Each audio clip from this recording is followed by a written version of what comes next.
Hi friends, welcome to Neeru study centre को। गत period रे आमे 9 नंबर पर्यंत करिथिले। आज आमे 10 नंबर करिबा। ताले 10 नंबर टा कोन कहिची, स्थानीय मान सारणी सजाई विस्तारित रूप लेख। एटी स्थानीय मान सारणी रे सजेई की ताकू आमे विस्तारित रूप रे लेखिबा। ताले प्रथम संख्या देची 61, दशक घर अंक 6, एकक घर अंक 1। विस्तारित रूप रे 6 10 कहले 60 मिसाण 1 1। ताले 6 10 मिसाण 1 1 हला। सेमिति 62 देची, दशक घर अंक 6, एकक घर अंक 2। एटी सेमिति 60 मिसाण 2। एटी 6 10 मिसाण 2 1 2 1। सेहीपरि तल संख्याटा देची 63, 63 रे दशक घर अंक 6, एकक घर अंक 3। 60 मिसाण 3 तार विस्तारित रूप। ताले ये हला 6 10 मिसाण 3 1। ताले एबे देखिबा आमे 11 नंबर। 11 नंबर केमती करिवो। 11 नंबर कहिची खाली घर पूरण कर। एठी माने खाली घर दे दीची, ता खाली घर पूरण कर। 61 60 मिसाण 1 सेमती 64 टा 60 मिसाण 4, 60 मिसाण 8 जे 68, 69 60 मिसाण 9 65। एठी 60 मिसाण 5, 60 मिसाण 6 जे 66। ताहले एबे देखिबा आमे 12 नंबर। 12 नंबर ऊर्ध्व कर्म, जोटा कि सानरू बड़ क्रम रे सजेई लेख। आमे सानरू बड़ क्रम रे सजेइबा। सान संख्याटा को आगे लिखबा। ताले एठी सबुठारु जेहेतु दशक घर अंक समान अछि, तेणु करी एकक घर अंक जोटा सानो सेटा प्रथम लेखा जाए। ताले एठी हमर प्रथम कोन अछि 61। प्रथम होबो 61, तापरे 62, तापरे 63, तापरे हमर 64 नाही 65, तापरे 66 67 नाही 68, तापरे 69। ताहले एबे देखिबा 13 नंबर। 13 नंबर टा कोन कहिची ना अध क्रम रे बड़रू सान क्रम रे सजेइकी लेख। प्रथम कहिची माने बड़रू सान सजेइकी लिखिबो। ताहले प्रथम हबो 70, तापरे 6 रे 9 69, 78, तापरे 69, तापरे आसीबो 62 63 63 62। आउ एबे देखिबा 13 नंबर टी। 13 नंबर टी कहिची अध कर्म रे सजाओ बा बड़रू सान क्रम रे सजाओ। ताले बड़ संख्याटी आसीबो प्रथम 70, तापरे 69, 68, 63, 62, तापरे 61। एबे देखिबा 14 नंबर। 14 नंबर कोन कहिची, ताले प्रथमे मौखिक परे लिखित कार्य। प्रथम मौखिक तापरे लिखित हबो। ताले 14 नंबर टी 60 टी काठी जे केते बिडा काठी। ताले 10 टी काठी रे हमरो गोटिए बिडा काठी हुए।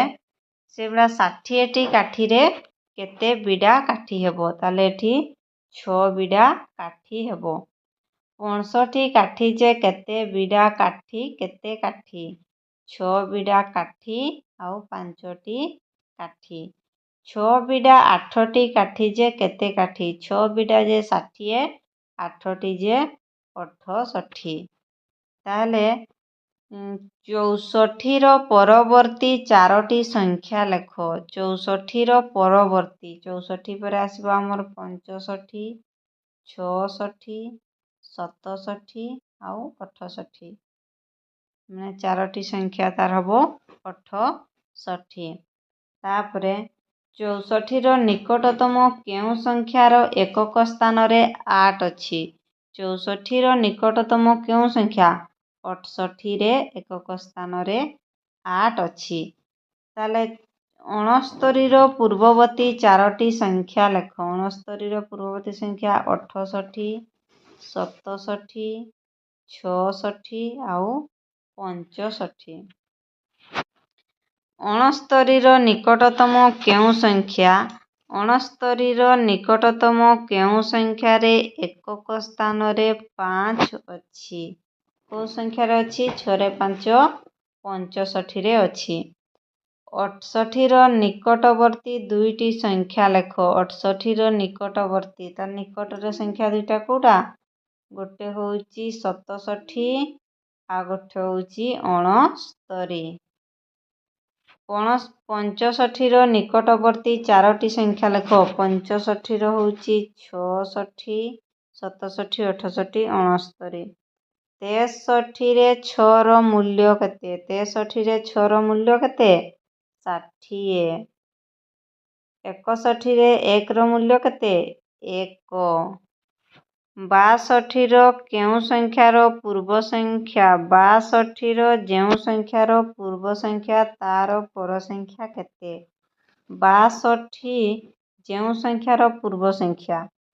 62 ହେଉଛି 63ର ପୂର୍ବ ସଂଖ୍ୟା। 62 ହେଉଛି 63ର ପୂର୍ବ ସଂଖ୍ୟା ହେଉଛି 62। 63ର ପର ସଂଖ୍ୟା 64। ଏଠି ହେବ 64। 60ରୁ 70 ମଧ୍ୟରେ ସଂଖ୍ୟାକୁ 60ରୁ 70 ମଧ୍ୟରେ କେଉଁ ସଂଖ୍ୟାକୁ ଓଲଟାଇ ଲେଖିଲେ ସେହି ସଂଖ୍ୟା ହେବ? କେଉଁ ସଂଖ୍ୟାକୁ ଓଲଟେଇ ଲେଖିବା? ଆମେ 66କୁ ଓଲଟେଇକି ଲେଖିଲେ ସେହି ସଂଖ୍ୟା ହେବ। ତାହେଲେ ଏବେ ଦେଖିବା 15 ନମ୍ବର। 15 ନମ୍ବର କ'ଣ କହିଛି? ଠିକ୍ ଉତ୍ତର ପାଖରେ ଠିକ୍ ଚିହ୍ନ ଓ ଭୁଲ ଉତ୍ତର ପାଖରେ ଭୁଲ ଚିହ୍ନ ଦିଅ। ତାହେଲେ କ ନମ୍ବର 68ର ଦଶକ ସ୍ଥାନରେ 8 ଅଛି, ଭୁଲ। ଦଶକ ସ୍ଥାନରେ 6 ଅଛି। 63ର 3ର ମୂଲ୍ୟ 30, ଭୁଲ। 3ର ମୂଲ୍ୟ କେବଳ 3। 64 ସଂଖ୍ୟାଟି 65ର ପୂର୍ବ ସଂଖ୍ୟା, ଠିକ୍। 6 10 9 1 ଯେ 69, ଇଏ ଠିକ୍। 69ରେ 9ର ମୂଲ୍ୟ ଅଧିକ, ଭୁଲ। ତାପରେ କହିଛି ସ୍ତମ୍ଭ ମିଳନ କର। କ ସ୍ତମ୍ଭ ଖ ସ୍ତମ୍ଭକୁ ତୁମେ ମିଳନ କରିବ। ଏଠାରେ ସ୍ତମ୍ଭ ମିଳନ କର। 8 6 10 8 1 ଯେ 68। 6 10 8 1। ସେମିତି 6 10 4 1 ଯେ ଏଟା 64। 6 10 ଯେ 60। 69ର ପୂର୍ବ ସଂଖ୍ୟା 69ର ପୂର୍ବ ସଂଖ୍ୟା 69ର ପର ସଂଖ୍ୟା 70। 62ର ପୂର୍ବ ସଂଖ୍ୟା 61। ତାହେଲେ ଜାଣି ହେଲା ପୁରା। ତାପରେ କହିଛି ବିସ୍ତାରିତ ରୂପରେ ଲେଖ। 17 ନମ୍ବର କହିଛି ବିସ୍ତାରିତ ରୂପରେ ଲେଖ। ଏଟା ସେମିତି 6 10 4 1। ଏଟା 60 ଲେଖିଲେ 6 10 0 1। ଏମିତି ବିସ୍ତାରିତ ରୂପରେ ଲେଖାଯାଏ। ପିଲାମାନେ ଯେଉଁଟା ଜାଣିପାରିଲ ନାହିଁ କମେଣ୍ଟ କରି ନିଶ୍ଚିତ ଜଣାଇବ। ମୁଁ ତାର ସଲ୍ଭ କରିବା ପାଇଁ ଚେଷ୍ଟା କରିବି। Thank you.